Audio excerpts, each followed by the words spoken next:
How to fix an unexpected error occurred on Roblox. First of all, head over to your Play Store.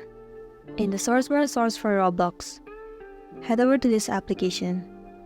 Right here in State of Play, if it shows the option of update, then your application has not been updated to the latest version. It might be the cause of the problem that you have been facing. So all you have to do is tap on update and update the application. Most of the time, updating the application to the latest version has fixed the issue that you have been facing. But if it doesn't work for you, then in the next step what you can do is move into your settings.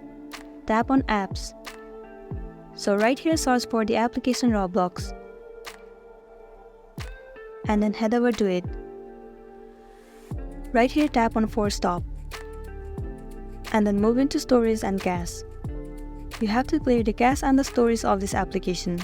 So tap on clear cache and then clear storage. Click on OK. Clearing the cache and storage will remove all of the unwanted bugs from the application, and it will make your application run smoothly. But if it still doesn't work for you, then in the next step what you can do is uninstall the application and reinstall it again. Reinstalling the application will fix the problem that you have been facing, and you'll be good to go. So this is it for today, and this was a tutorial video on how to fix an unexpected error occurred on Roblox. I really hope this video is gonna help you out.